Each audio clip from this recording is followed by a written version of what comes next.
Researchers recently discovered something that will completely change the way you think about your sleep.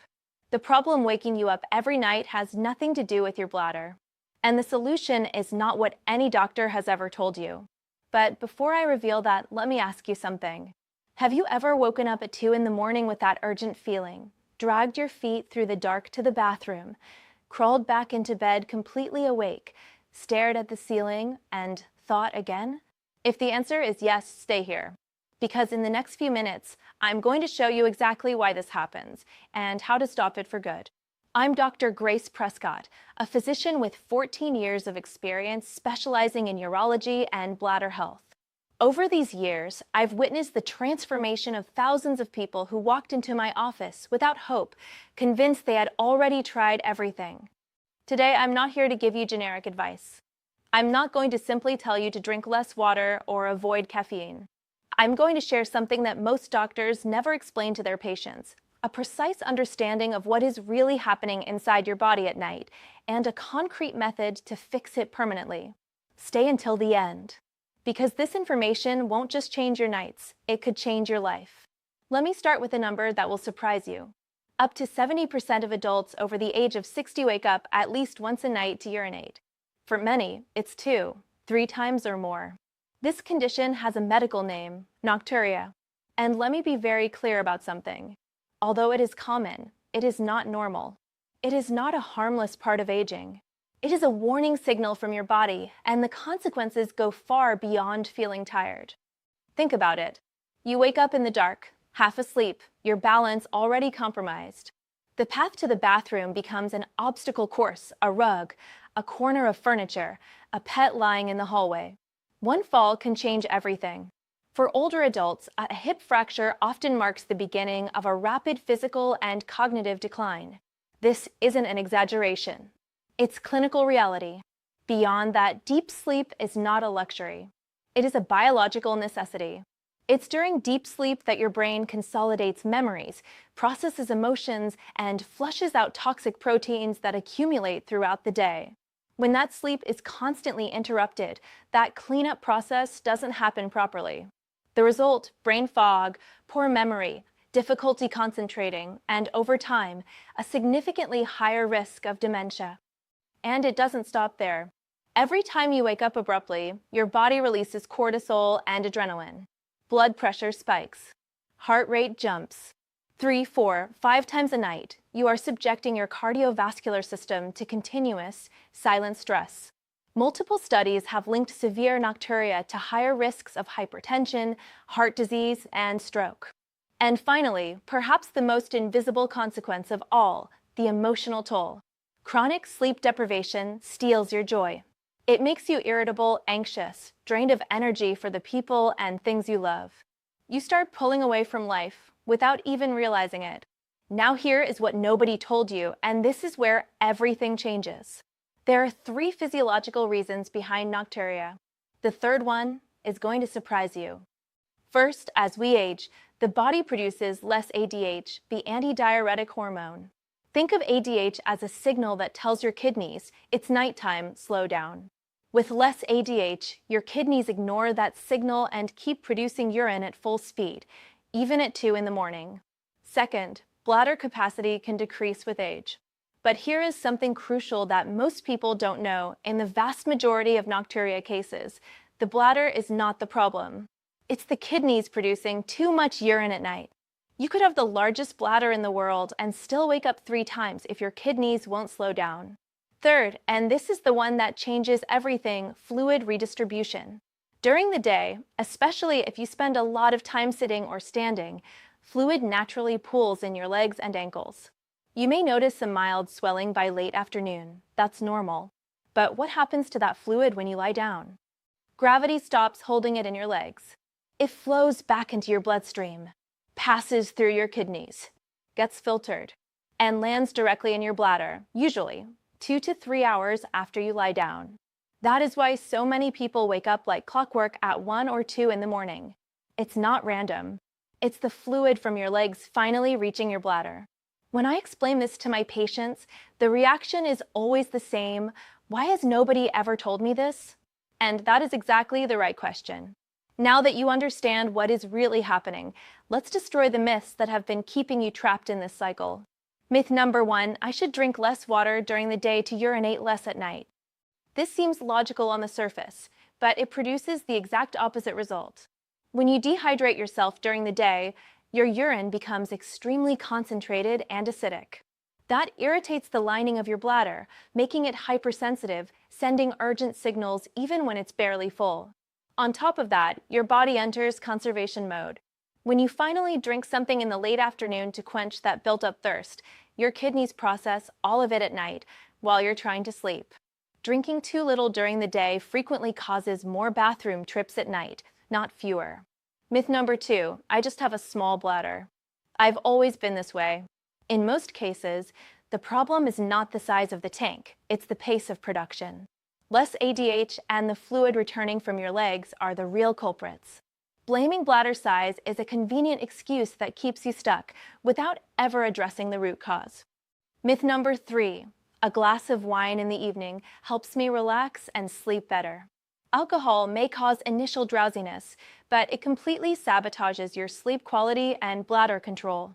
It is a potent diuretic. It increases urine production. And worse, it suppresses the release of ADH, the exact hormone that should be telling your kidneys to slow down at night. You put liquid into your body and disable the shutoff valve at the same time. Avoid alcohol in the 3 to 4 hours before bed. Now, the strategy that actually works. The new mantra is not drink less, it is drink smarter. I want to introduce you to the DREAM method, 5 steps developed over years of clinical practice that have helped thousands of my patients finally reclaim their sleep. Each letter represents one essential step. D. Distribute your hydration throughout the day. Concentrate the majority of your fluid intake in the morning and early afternoon. The golden rule I give every single one of my patients: consume 75% of your daily liquids before 4 p.m. When you wake up, drink 1 or 2 full glasses of water immediately before coffee, before breakfast. Keep a water bottle with you throughout the morning. With lunch, another full glass. By 4 p.m., you should be well hydrated and not thirsty. Why does this work? Because you give your body the entire day while you're active and upright to process those liquids. You work with your body's natural rhythms, not against them. Are reduced gradually as evening approaches starting at 4 p.m., you don't cut off water abruptly. That would trigger the dehydration problem we just discussed. Instead, you enter a gradual wind-down phase. From 4 p.m. until dinner, significantly reduce your intake. Half a glass if you're genuinely thirsty, small sips, no full glasses. At dinner, drink only enough to help you swallow your food comfortably. Try to eat at least 3 hours before bedtime. This gentle reduction signals to your body that it's time to slow down urine production for the night. Establish your sacred zone. This is the most important rule of the entire protocol. Create what I call the sacred zone, a 2-hour window before bed with absolutely zero liquid intake. If you go to bed at 10 p.m., your very last sip of anything is at 8 p.m. sharp. Why 2 hours? Because that is the minimum amount of time your kidneys need to complete their final filtering cycle and send that last batch of urine to your bladder before you fall asleep. Anything consumed within that window almost guarantees a bathroom trip around 1 or 2 in the morning. If your mouth feels dry, rinse without swallowing or take the tiniest sip imaginable. We're talking a teaspoon, not a glass. This sacred zone is non-negotiable. It is the foundation of everything. Add electrolytes for better absorption. Quality hydration is not just about how much water you drink, it's about how well your cells actually absorb it. Electrolytes like sodium, potassium, and magnesium help water cross cell membranes and stay where your body needs it, instead of passing straight through to your bladder. In your very first glass of water each morning, add a small pinch of unrefined sea salt and a splash of fresh lemon juice. This makes your morning hydration significantly more effective and naturally reduces thirst later in the day and at night. Manage your dinner strategically. What you eat at your last meal matters just as much as what you drink. Avoid at dinner spicy or highly acidic foods, which irritate the bladder lining, sugar and simple carbohydrates, which increase urine production, high water content foods like soups, broths, watermelon, cucumber, and celery. Save those for earlier in the day and any form of caffeine or chocolate. Choose instead lean protein with cooked vegetables. Grilled chicken or fish, steamed broccoli, roasted carrots, a small portion of quinoa or sweet potato. This type of meal keeps your blood sugar stable and doesn't overload your system. The DREAM method is solid on its own. But these 3 supporting techniques take your results to another level entirely, and the second one is where the leg fluid science comes into play. Technique 1, double voiding. Right before bed, go to the bathroom and sit down on the toilet. Yes, men too. Sitting allows your pelvic floor muscles to fully relax, which permits much more complete emptying than standing. Urinate normally. When you think you're finished, don't stand up yet. Wait 30 to 60 seconds. Breathe. Lean forward slightly, with gentle pressure on your lower abdomen, and try to urinate again. You'll be genuinely surprised at how much more comes out. That little bit extra can be the exact difference between sleeping through the night and waking up at 3 a.m. Technique 2, the gravity elevator. Remember the fluid that pools in your legs during the day and drains into your bladder when you lie down? Now you can get ahead of it. 1 to 2 hours before bed, while you're watching TV or reading, elevate your legs above the level of your heart. Prop them up on pillows on the couch or on the bed.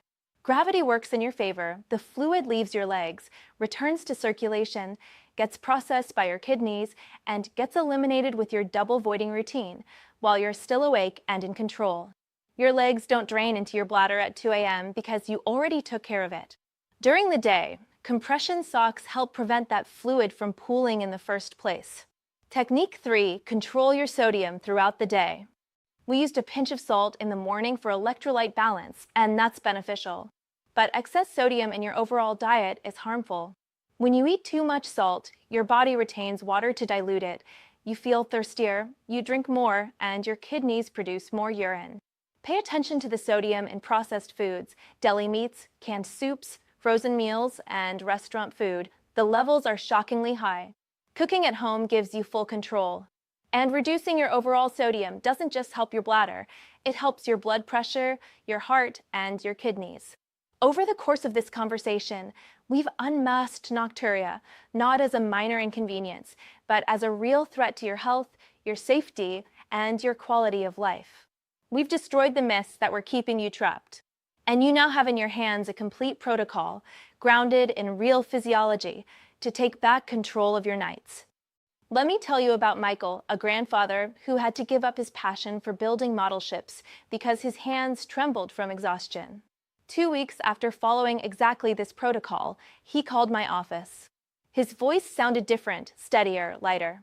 "Dr. Prescott," he said, "last night I slept 7 straight hours. I honestly couldn't remember what that felt like anymore. When I woke up this morning, my hands were completely still. I went straight to my workshop. I'm not just sleeping better, I feel alive again." That transformation is possible for you. Starting tonight, your action plan is simple. Distribute your hydration with 75% of your liquids before 4 p.m. reduced gradually through the afternoon. Establish your sacred zone 2 hours before bed, 0 liquids. Add electrolytes to your morning water. Manage your dinner by eliminating irritants. And support everything with double voiding, the gravity elevator, and smart sodium control. That is the DREAM method. Now I need one thing from you. Not a like, not a subscription, although those gestures genuinely help this information reach the people who need it most. What I'm asking is this. Go to the comments right now and tell me how many times you woke up last night. Just the number. 1, 2, 3, 4, whatever it is. No judgment. No shame. Just a number. Why? Because every time someone writes that number down, they're taking the very first real step toward change.